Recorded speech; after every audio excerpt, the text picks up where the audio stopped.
Hi everybody, this is the Baseball HUD, the amazing, spectacular, terrific, the great one, the People's Champion.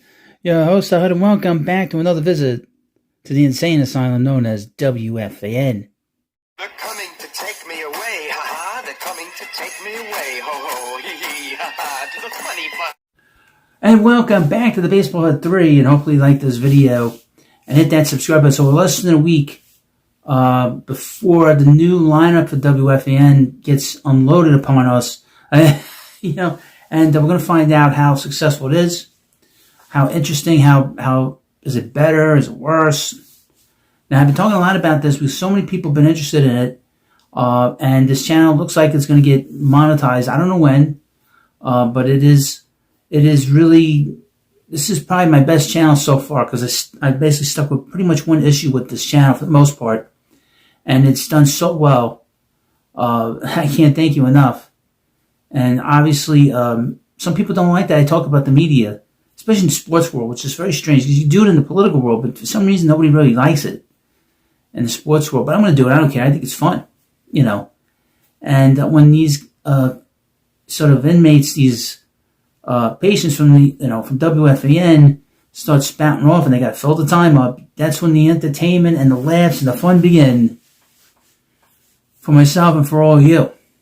Now, what has happened really over the last month, which is really, this channel was going pretty good for the first month, and then all of a sudden the news broke that Carton was actually going to come back to WFAN, and there was a lot of sort of consternation about where he was going to go. I said he was going to get a big show. He was going to go in the morning and get back with Boomer, and Greg Giannotti was out. Or he was going to have the afternoon drive with his old buddy, Uneven Evan Roberts. Well, that did not happen, as you know, because Boom, I guess they asked Boomer, do you want Carton back? And I think he said, I think he said no. and then when they asked Evan, Uneven, what he thought, he's like, well, I'm married now. I'm into a second marriage now. I have a second marriage now to Tiki Barber. I'm paraphrasing, of course. He didn't really say that, But he did say he was married, quote unquote. And that put two bullseyes and one bullseye on one particular host. And that was Sal Licata, who, the host has been making fun of on the Baseball Head 2 talking about him and critiquing him for the last 2 years on the Baseball Head 2. And his crazy kind of comments, but that put a bullseye on him. And I said back in the summer when there was rumors that was going to happen, that Carton was going to come back, he wasn't too happy. But I said that Licata was in trouble, and that came to pass. But not so much because the whole thing with, not so much that Licata was in trouble, but it also turned out that Brandon Tierney was in trouble because his contract was up. And because Uneven did not want to work again with Carton, that meant that Uneven and Tiki were going to go in the mid-morning show, mid-afternoon, the midday drive, and basically kick them out.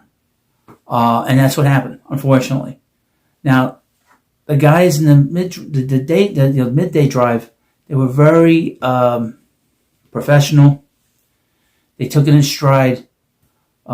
Spaz was basically there until really the middle of the month, and then the Coconut Head, Brandon Tierney, had another week, and he did it. Now, Brandon Tierney has started his YouTube channel, which he started last week. He's got close to 10,000. I haven't checked. I'm sure it hit 10,000 subscribers. It's not monetized yet, I don't think. But his channel is up and running. And the thing is that all these people are on vacation because SNY is on vacation, and Sal Licata has that Baseball Night in New York show.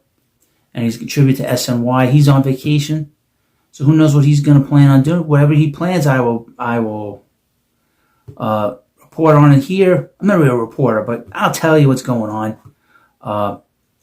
But they took it in stride, and they've been very professional even after the fact. They haven't burned bridges, which is probably their right to do because they had a successful show.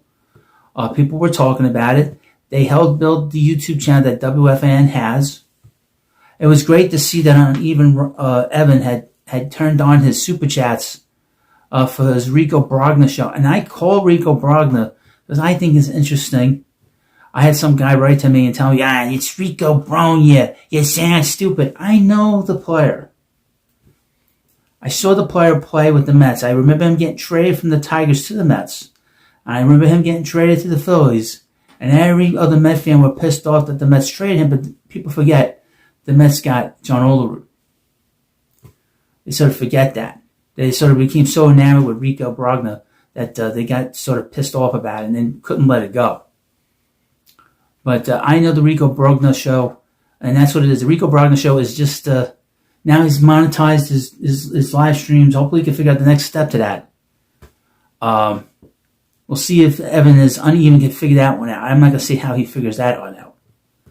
But the interesting thing, as we get closer, is now we know that Uneven Evan and his husband, Tiki, sure their wives love hearing that. They're going to be doing the afternoon drive, the midday drive, and then Craig Carton is going to bring in, I guess, a sidekick.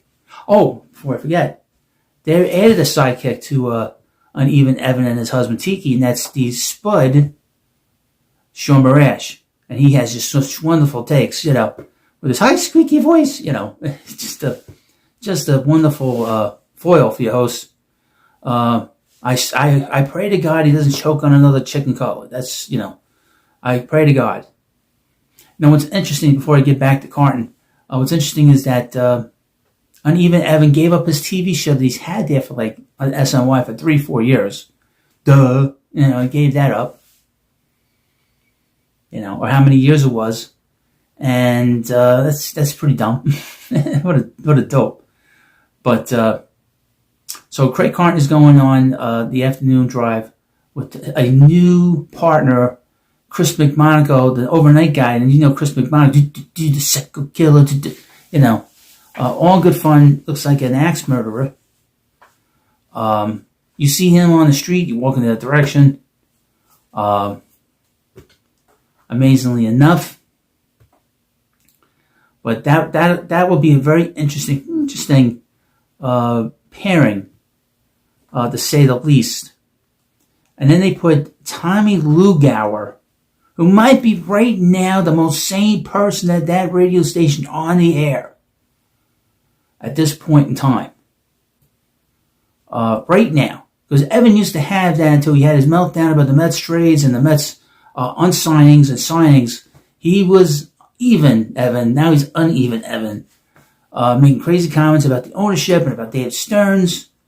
David Stearns broke his heart. Really broke his heart. Like he was dating him or something. It was very strange. A very strange way to sort of describe yourself. Your heart, heartbroken, and he's got a marriage to another man. It's just very strange. Uneven right now. Maybe he can get himself his equilibrium back over the next few months before we get to spring training. But so Tommy Lugauer was doing the late night show. So Tommy can come in for like 10 minutes before they put the next game on, and then come on after the next game. He'll be on for 10 minutes. And that was the job that Keith McPherson had, and McPherson was gone off the air for about a month.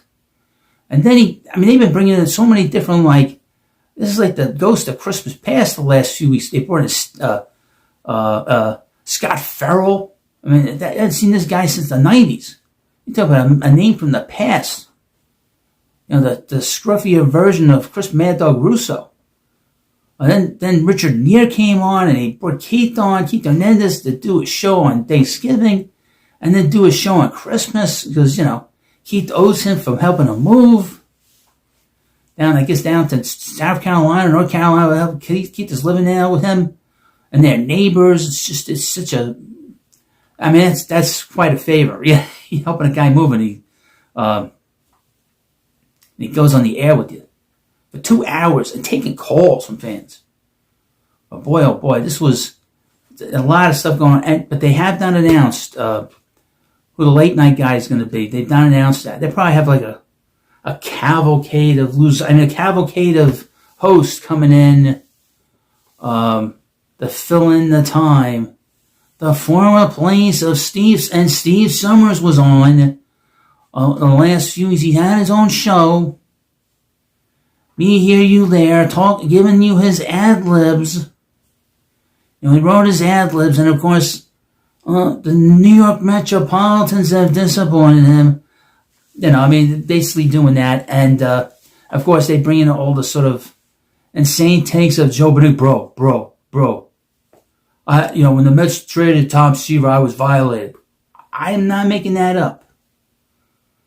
A millionaire baseball player getting traded from your team to another team, you're so betrayed, you feel violated. And always with the threatening comments, you better do this, you better do that. From Joe Biden, probably my least favorite, well, not probably, is my least favorite host ever at WFAN. But we're going to have a lot of fun. And maybe we'll sprinkle in some Susan Waldman, too. Everybody, she's so popular. We'll sprinkle her in when the baseball season starts. I'm sure she'll say something that will get the attention of your host, and we'll have some fun with her expense. She's so thick-skinned, as you know. You don't know her reputation. This is gonna be a lot of fun. I'm so excited about this channel. You have no idea. We're gonna have a lot of fun, and nothing they can do bad. Nothing they can do bad. Take it for what it's worth. Anyway, and of course, this is another video, and a whole bunch of videos for you, and of course another visit to the insane asylum known as WFAN. Subscribe to the Baseball Hit 3. They're coming to take me away, ha ha. They're coming to take me away, ho ho, hee hee, ha ha. To the funny fun.